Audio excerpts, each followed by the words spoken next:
The almajiri system, how it transcended from a respected institution to a neglected generation. You see, civilization does not collapse when it runs out of money. It begins to collapse when it stops investing in its children.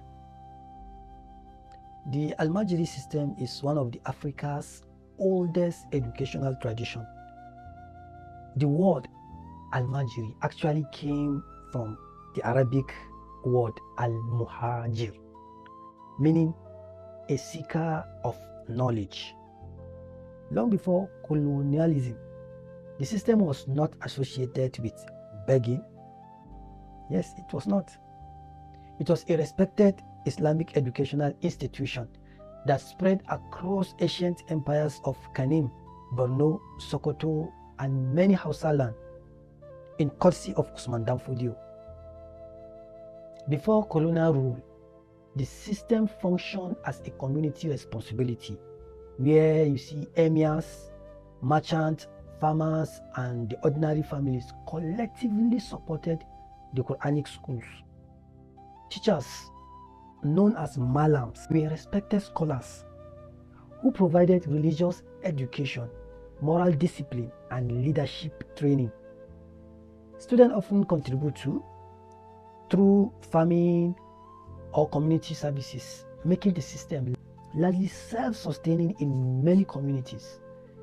The same system produced judges, scholars, administrators, and advisors long before the arrival of the colonial master and their colonial problems. The turning point came with British colonial rule in northern Nigeria. When the British came, they had their own agenda, which you and I know it was never for the interest of Africa. So rather than integrating the Islamic education or the current educational system into the modern educational system, the colonial administration largely invested in Western style schools while leaving Quranic school without institutional support. And following the conquest of the Sokoto Caliphate in 1903, the authority of traditional institutions, whom were the ones supporting the system, was weakened. And many of the endowments and political structures that financed the Quranic educational system gradually disappeared.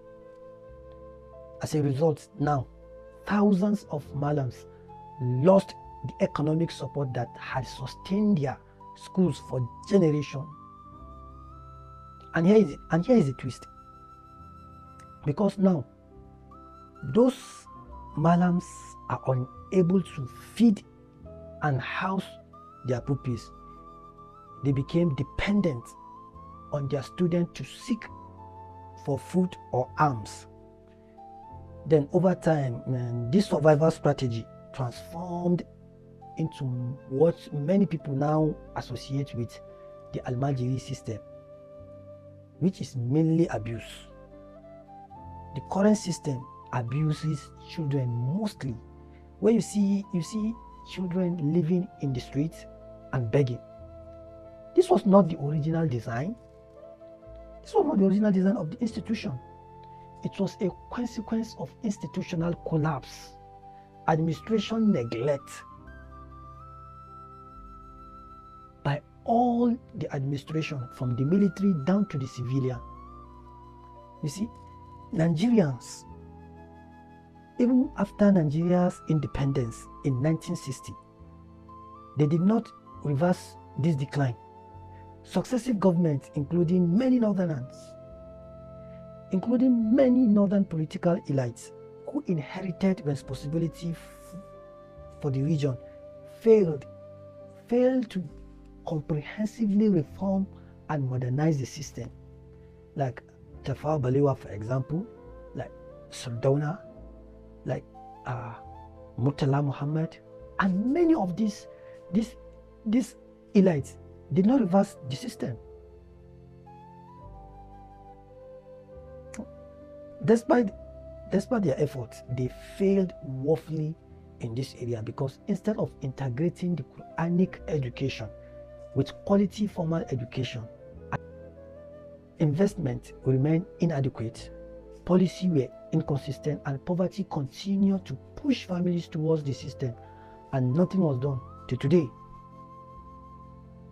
And today, so sad, estimates suggest that northern Nigeria has millions of almajiri children, with figures commonly ranging from 10 to 18 million depending on definition and sources. These children are among the most vulnerable. Child labor, exploitation, poor health, and exclusion from quality education. You see, the tragedy is that a system originally designed to cultivate knowledge now struggles to guarantee dignity. Society did not fail because the almajiri tradition was flawed. It failed because the institution that once protected it gradually disappeared. So how can we revive this?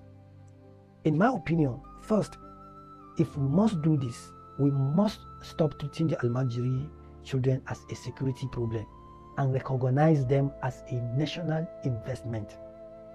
That is the first step. Then secondly, government should integrate Quranic education with modern education like science, mathematics, technology, civic education, and vocational skills, while still preserving the religious identity of the school. Then thirdly, traditional rulers, religious leaders, government, civil society, and even the private sector should jointly rebuild sustainable funding system so that no child depend on the streets for survival again. And finally, there should be reform. Yes, reform must focus on dignity rather than elimination.